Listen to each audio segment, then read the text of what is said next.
चलिए बच्चों, तो अगला क्वेश्चन शुरू करते हैं। देखिए अगला क्वेश्चन है मेरे पास, क्या अगला क्वेश्चन है, क्वेश्चन नंबर 12।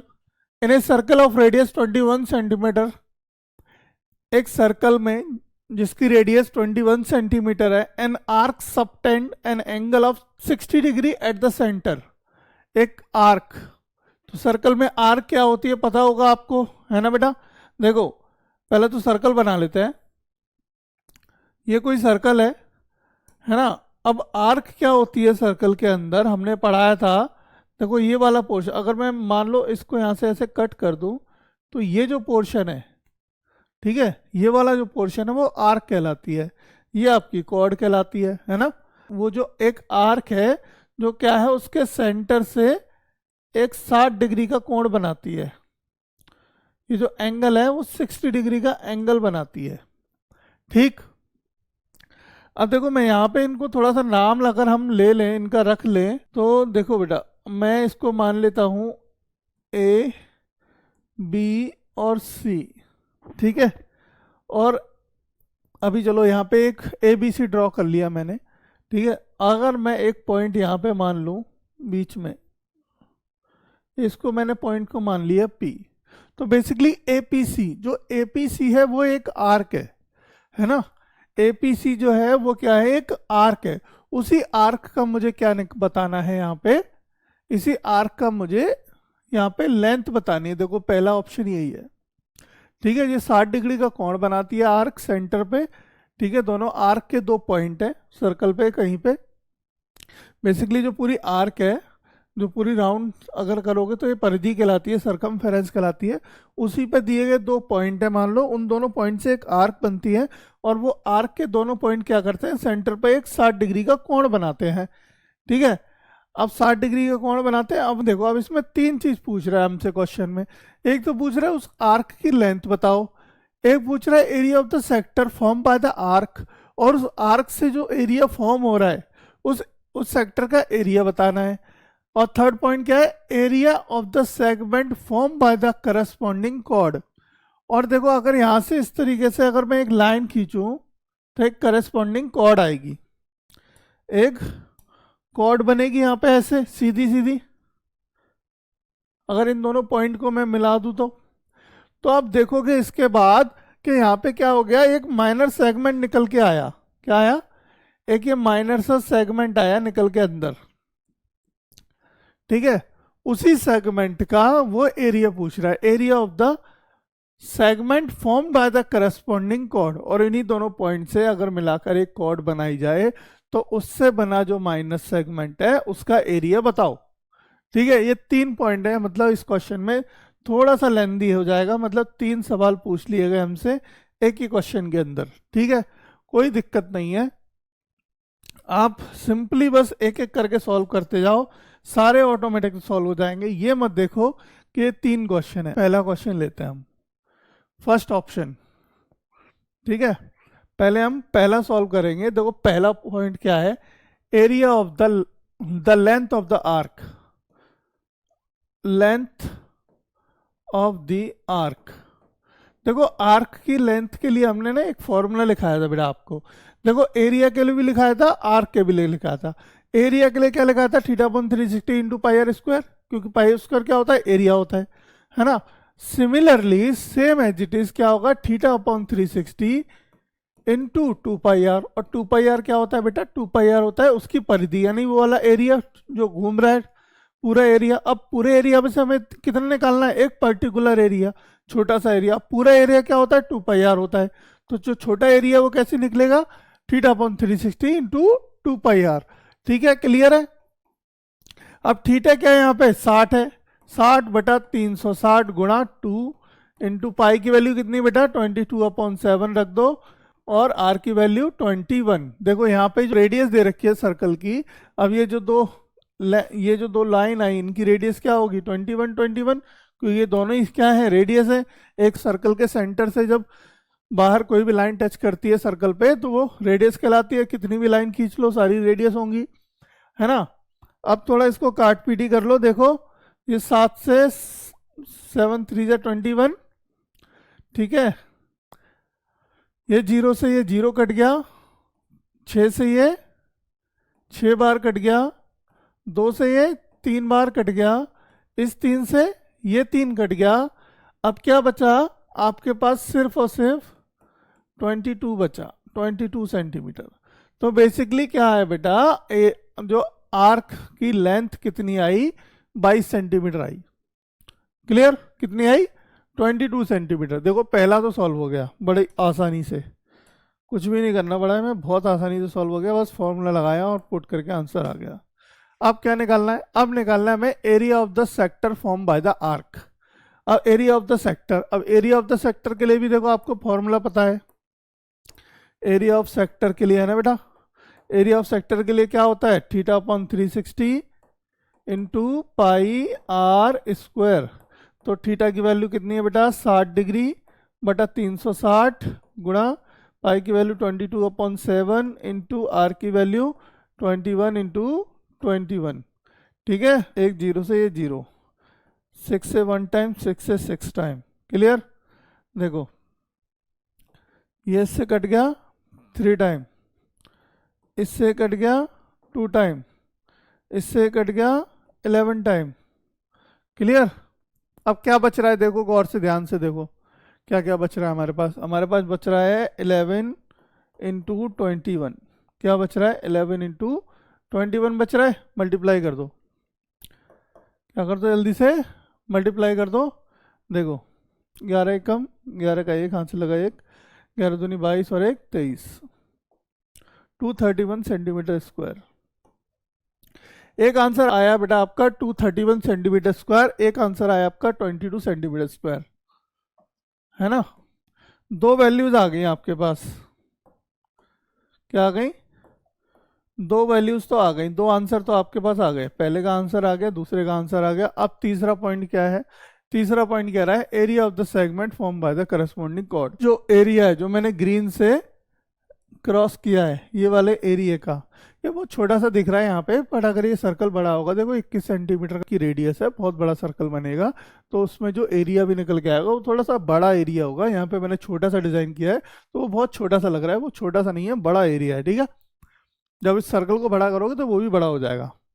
तो अभी क्या है, हमें उसका एरिया निकालना है। अब उसका एरिया देखो कैसे निकालेंगे, आपको फॉर्मूला पता है। सेगमेंट के एरिया निकालने के लिए क्या करते हैं हम, सेक्टर के एरिया में से माइनस कर देते हैं क्या, जो ट्राइंगल फॉर्म होता है, जो ट्राइंगल फॉर्म होता है उसका एरिया को माइनस कर देते हैं हम पूरे सेक्टर के एरिया में से। अब सेक्टर का एरिया कितना आया बेटा? 231 आ रहा है। कितना आया है? 231 आया। तो इसमें से हम क्या कर देंगे, उसको माइनस कर देंगे। 231 में से माइनस कर देंगे हम किसका? ट्राइंगल का एरिया। तो एरिया ऑफ ट्राइंगल निकाल लीजिए पहले। क्या निकाल लीजिए? Area of triangle. ठीक है, तो यहां पे देखो हम तीसरे पॉइंट के लिए क्या करेंगे, देखो मैं तीसरा पॉइंट यहां पे कर रहा हूं आपके लिए, थोड़ा जगह स्पेस कम है।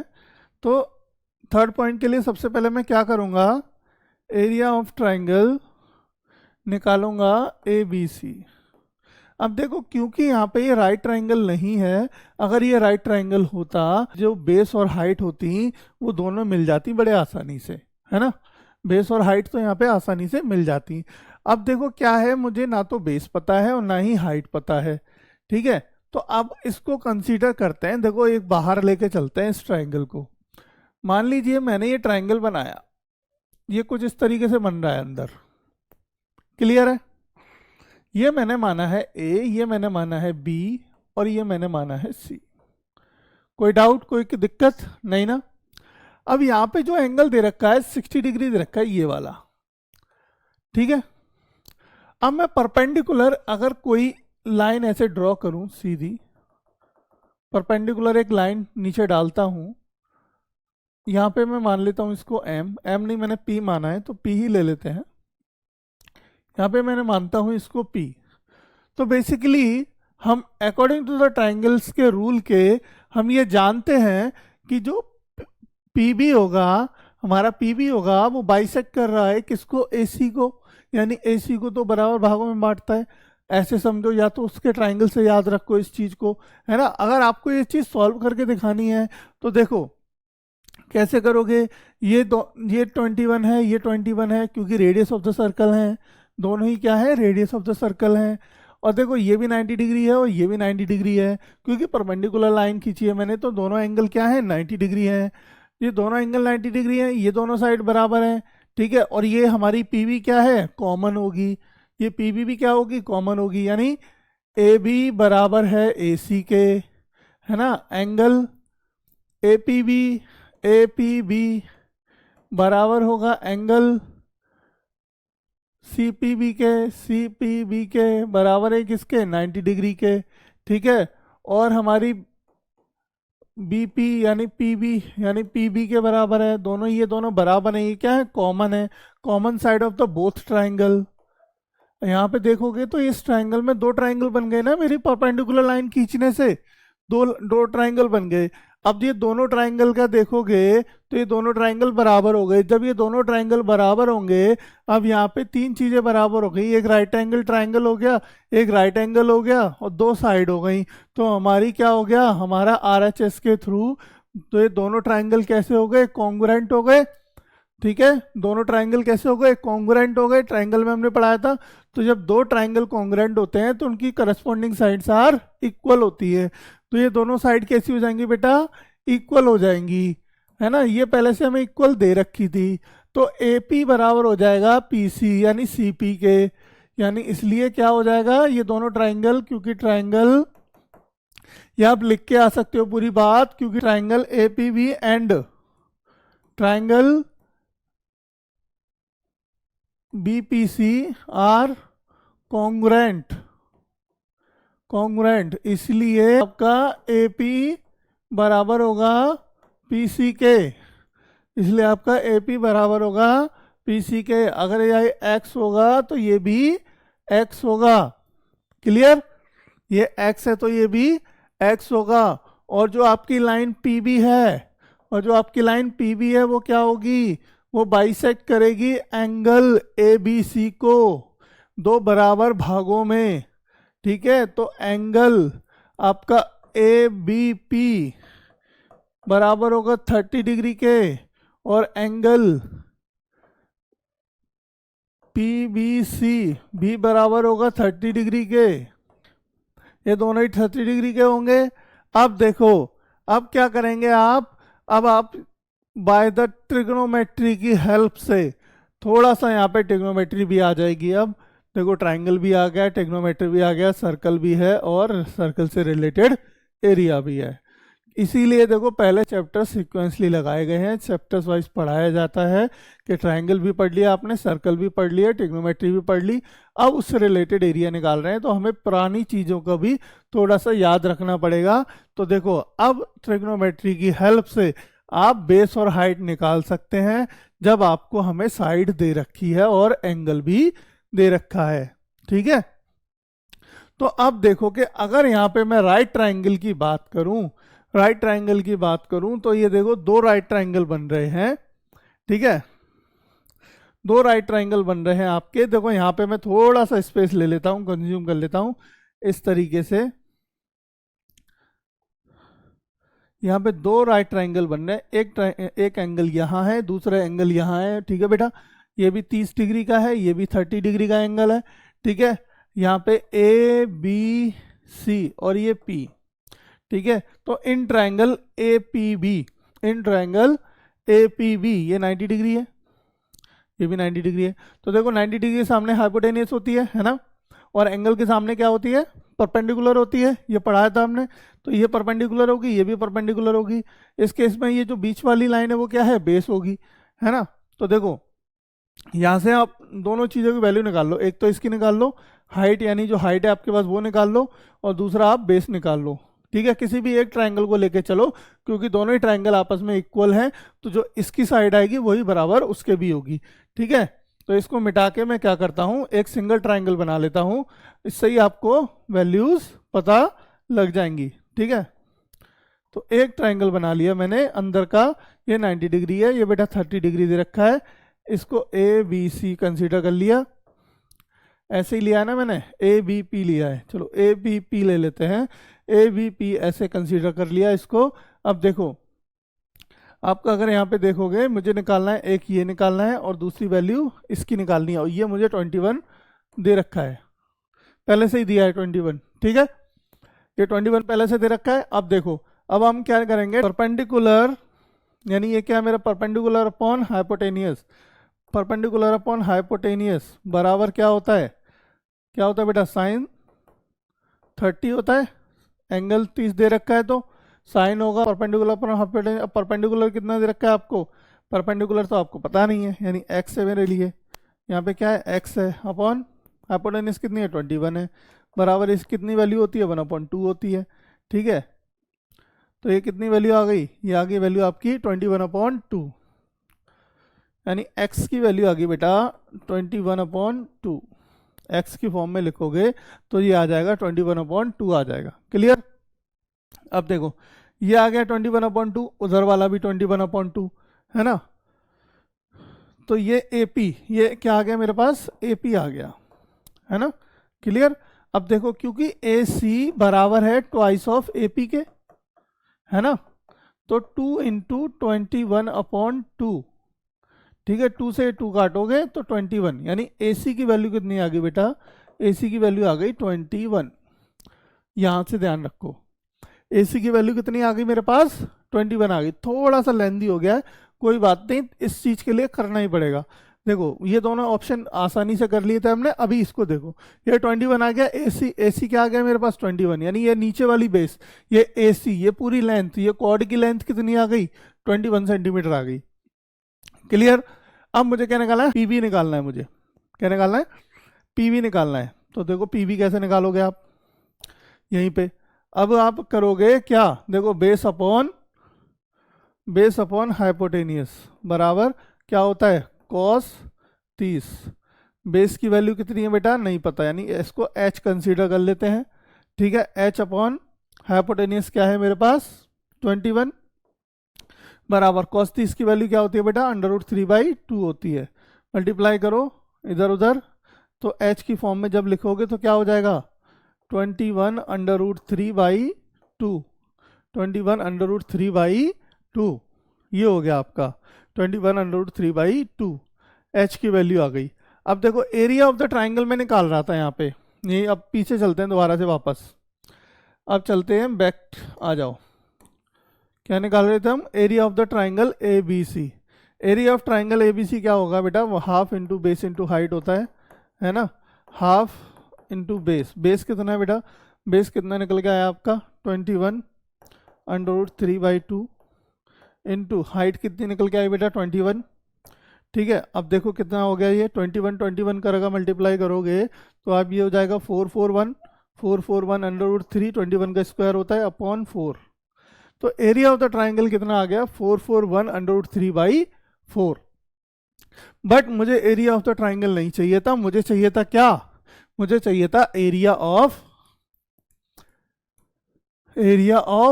Segment that formed by the arc, ठीक है, जो आर्क ने बनाया।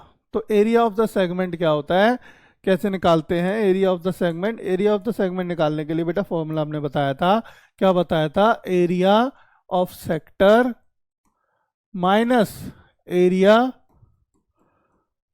ऑफ ट्राइंगल, जो ट्राइंगल फॉर्म हुआ है उसका एरिया माइनस कर दो, किस में से, सेक्टर के एरिया में से। अब देखो सेक्टर का एरिया क्या आ रहा है, आप देख लो जरा पीछे जाके, सेक्टर का एरिया आ रहा था 231, एरिया ऑफ द सेक्टर क्या आ रहा था 231, माइनस कर देंगे एरिया ऑफ द ट्राइंगल क्या है 441 √3/4, 231 231 माइनस 441 √3/4, ये आ गया। ऐसा ही कुछ मुझे लग रहा है दे रखा था, देखो आंसर मैच करा होगा क्या, 22 आया एक हमारा 22, ठीक है, और दूसरा क्या आया हमारे पास, दूसरा आंसर आया मेरा कितना बेटा 231, और क्या आया मेरे पास आंसर, एक मेरे पास आया 231 माइनस 441 √3/4, तो 231 माइनस 441 √3/4, यानी ऑप्शन नंबर 4 एकदम सही हो गया, ऑप्शन नंबर 4 इसका आंसर होगा बेटा, ऑप्शन नंबर 4, ऑप्शन 4 आंसर सही होगा, तीनों आंसर आपके आ गए, थर्ड अब में आपको थोड़ा सा लगा होगा कि सर ये तो खिचड़ी पक गई। खिचड़ी नहीं पकानी है, बस कॉन्सेप्ट को ध्यान रखना है। जैसे ही आप अपने कॉन्सेप्ट क्लियर कर लोगे आप कहीं भी नहीं फंसोगे, क्योंकि कॉन्सेप्ट से ही आपको मिलती है पावर। ठीक है बेटा, तो यहाँ पे देखा आपने कैसे किए हमने इस क्वेश्चन को। पहला दूसरा ऑप्शन बिल्कुल इजी था, थर्ड में थोड़ा सा कॉम्प्लेक्शन था। कॉम्प्लेक्शन कुछ नहीं है, आपको बस पीछे का थोड़ा रिवर्स जाना पड़ा हमें ट्रिग्नोमेट्री के अंदर। तो ट्रिग्नोमेट्री और ट्राइंगल के चैप्टर में जाके हमने ये चीज़ें क्लियर कर ली और निकाल ली। अगर आप वो चीज़ नहीं लिख के आओगे, डायरेक्टली ये लिख के आओगे, तब भी आपको पूरे मार्क्स मिलेंगे। एग्जामिनर समझ जाएगा कि आपने किया क्या है, कैसे इसकी वैल्यूज़ निकाली हैं। तो वो वैल्यूज़ निकाल के बेसिकली वैल्यू पुट करके आप आंसर ले आओगे, आपका आंसर बिल्कुल सही होगा, कोई दिक्कत नहीं होने वाली। ठीक है, बढ़िया से समझ में आया। अगर नहीं समझ में आया दोबारा से एक बार वीडियोस को रिवाइंड करो, आपको बिल्कुल अच्छे से समझ में आ जाएगा, कोई दिक्कत नहीं होने वाली। अगर फिर भी दिक्कत हो तो कमेंट करके बताओ, मैं फिर से समझाऊंगा।